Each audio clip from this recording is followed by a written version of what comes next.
తెలంగాణ ప్రభుత్వం శాసనసభలో చట్టం చేసి 42% స్థానిక సంస్థల్లో విద్యా ఉపాధి అవకాశాల్లో చట్టం చేసి కేంద్రానికి పంపింది. కేంద్రము షెడ్యూల్ 9లో పెట్టి తెలంగాణ ప్రభుత్వం తీసుకున్న నిర్ణయం ప్రకారంగా బలహీన వర్గాలకు న్యాయం చేయమని బలహీన వర్గాల సంఘాలు, తెలంగాణకు సంబంధించిన అన్ని సంఘాలు ఢిల్లీ కేంద్రంగా రేపు కార్యక్రమం ప్రభుత్వానికి దృష్టికి తేవడానికి ఒక కార్యక్రమం తీసుకుంటా ఉన్నారు. ఇందులో ప్రతిపక్ష నాయకులు రాహుల్ గాంధీ గారితో పాటుగా వివిధ రాజకీయ పార్టీల అధ్యక్షులు, జాతీయ స్థాయి నాయకులు అనేక మంది కార్యక్రమంలో పాల్గొంటారు. వాళ్ళందరినీ మా తెలంగాణ నుంచి ప్రాతినిధ్యం వహిస్తున్న గౌరవ ఎంపీలు అందరూ అన్ని పార్టీల వాళ్ళు సమన్వయం చేస్తూ ఉన్నారు.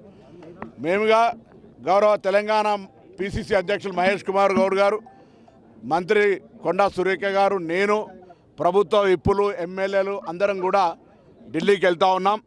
కొంత గౌరవ ముఖ్యమంత్రి గారి నాయకత్వంలో, ఉప ముఖ్యమంత్రి గారి నాయకత్వంలో మంత్రివర్గ సభ్యులు, అన్ని రాజకీయ పార్టీలకు సంబంధించిన వాళ్ళు, కొంత అన్ని పార్టీల వాళ్ళని డెలిగేషన్గా కలిసిన, కొంత తెలంగాణ ప్రాంతం నుంచి ఉన్నటువంటి బలహీన వర్గ నాయకులు, కేంద్రంలో అధికారంలో ఉన్నటువంటి బండి సంజయ్ గారు కావచ్చు, ఈటల రాజేందర్ కావచ్చు, లక్ష్మణ్ గారు కావచ్చు, ఇటువంటి కొంతమంది నాయకులను కూడా మేము శాసనసభ్యులము, మంత్రి తెలంగాణ తరఫున బలహీన వర్గాల నాయకులను కూడా కలిసి ఇందుకు సహకరించమని అడుగుతాం.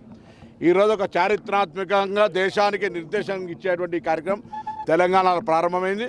దీనికి తమిళనాడు మాదిరిగా తెలంగాణ రాజకీయ పార్టీలు, ప్రజలు అందరూ కూడా కలిసికట్టుగా ఈ చట్టాన్ని అమలు చేసుకునే కార్యక్రమం కొనసాగించాలని అందుకు అందరికీ విజ్ఞప్తి చేస్తూ ఉన్న తెలంగాణ రాష్ట్ర బీసీ శాఖ మంత్రిగా అన్ని రాజకీయ పార్టీలు, అందరు ప్రజాప్రతినిధులు ఈ చట్టాన్ని అమలు చేసి వెనుకబడ్డటువంటి బలహీన వర్గాలకు సంబంధించినటువంటి ఈ 42% చట్టమై కేంద్రం ఆమోదించే దిశ లోపల తీసుకుపోవడానికి సహకరించాలని, ఇప్పటికే ఎస్సీలకు సంబంధించిన కేటగిరేషన్ చట్టమైంది, అది రాబోయే ఉద్యోగ నియామకాలు అమలైతే వాళ్ళకు కూడా 30-40 సంవత్సరాల దీర్ఘకాలిక సమస్య, అది పరిష్కారమైంది. ఇది కూడా పరిష్కారమైంది. ఏదైతే ఫిబ్రవరి 4 ఒక సామాజిక దినంగా జరుపుకుంటున్నామో, రాబోయే ఏప్రిల్ నెల మనకు బాబు జగ్జీవన్ రామ్, జ్యోతిబా పూలే, అంబేద్కర్ ముగ్గురు పెద్ద మనుషుల జయంతులు ఈ ఏప్రిల్ నెలల.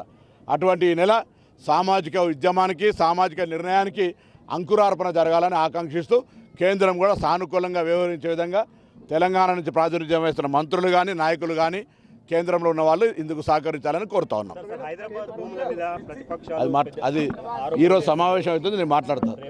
సమావేశం అవుతుంది ఇప్పుడు 10 గంటలకు హైదరాబాద్లో సమావేశాన్ని నేను కూడా పోవాల్సి ఉంటే సమావేశానికి సంబంధించిన అవుట్పుట్ నేను సిరిసిల్ల చేరే లోపల చెప్తా అన్నీ చెప్తా. దానికి సంబంధించి కొంత డాక్యుమెంటేషన్ అవన్నీ ఆ సబ్జెక్టు నేను చెప్తా. దయచేసి సబ్జెక్టు సిరిసిల్ల లోపల వస్తుంది. ఇప్పుడు నేను ఈ ఢిల్లీ పర్యటనకు ఈ కార్యక్రమం అవుతున్నా, అది అన్ని వివరాలు డీటెయిల్గా మా మంత్రివర్గము మేము అన్నీ కూడా స్పష్టంగా ప్రజల ముందు వస్తాం. ఎవరు ఏ ఆరోపణ చేస్తారు, ఏం ఆరోపణలు చేస్తారు అన్ని వివరంగా తేట తెలంగా వస్తాం. అన్నీ చెప్తా అన్నీ క్లియర్ ఆల్.